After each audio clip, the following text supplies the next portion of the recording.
naracika umugongo nkavunika ibikanu ahandi hose nkakonyokegwa ariko aho mfatiye uwo muti ubu ndumva agahengwe ariko icyo nosaba yuko mbere inshuti ya bose yokomeza icyo gikorwa. Muta wamenye gute ikigo inshuti ya bose imbere yuko ucitura? Je nacyumvise bari banyakiriye neza mu butungane barampima je ndagura umuti barambwira ingene nzowunywa ko nanywa akayiko kamwe mu gitondo akandi saa sita akandi ku mugoroba kandi umuyobozi nagume kuri ico kigo mbere agororoka habuna yo muze muratuvura.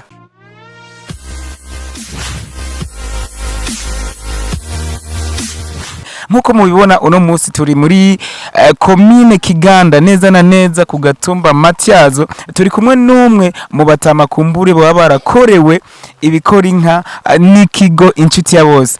Kumbure imbere yuko anaza kutubwira iki inshuti ya bose yamukoreye, reka abanza twidondore hama neza na neza abitubwire ku muriri. Babita bandega muto Tabyaza yakize wo ku mutumba Matyazo muri buri gacimbiri ni burima. Muta novuga ko ndagutomboye, igituma ndagutomboye twama tuvuga ko ikigo inshuti ya bose kivura ingwara zigiye zitandukanye harimo nka diabete, hypertension n'izindi ngwara zigiye zitandukanye.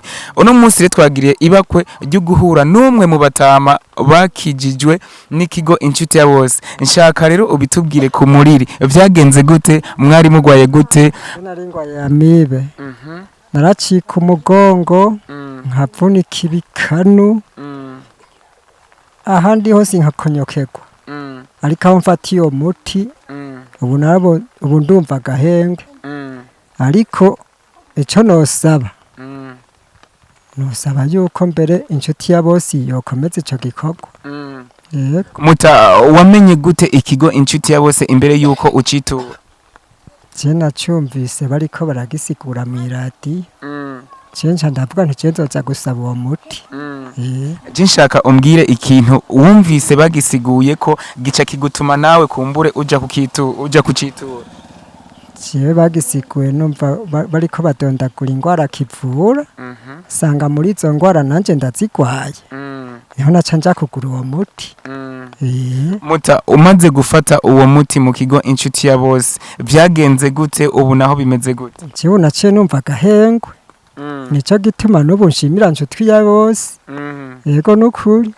Muta nk'ubu bishitse ugahura n'uwundi muntu kumbure afise ikibazo nk'iki wawe, akajambo wo muhanura canke wo mubwira kugira ngo nawe kumbure niyasubira guhura n'abamenyesha makuru b'ikigo inshuti ya bose baze bamuyagisha hama atubwire ido nido vyingene ikigo inshuti ya bose camufashije, uwo mubwira iki? No muhanura kuja kugura uwo muti kugana agira amagara meza. Yego. Muta ucitura ikigo inshuti ya bose bakwakiriye gute? Ndavuga nk'abaganga uhasanga.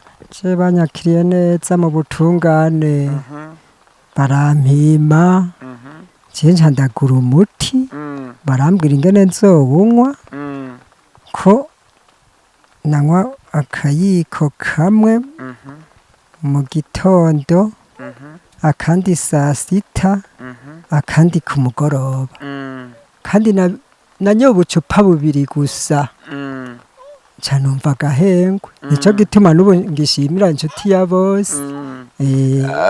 N'inshuti ya bose ndetse n'izina ry'ico kigo rirabivuga ko ari kigo inshuti ya bose. Mbega tugiye ku kabeyi koko boba borohereza buri muntu wese umukene canke umutunzi? Arabyorosha nyene. Kajambo wobwira umuyobozi w'ikigo inshuti ya bose, ndazi iki kiganiro dukoranye nawe azocumviriza naka. Umuyobozi nagume kuri ico kigo mbere agororoka habuna yo muze muratuvura. Ubu imirimo uyikora ukuri kwamye? Ukuri kwamye. Yego nukuri.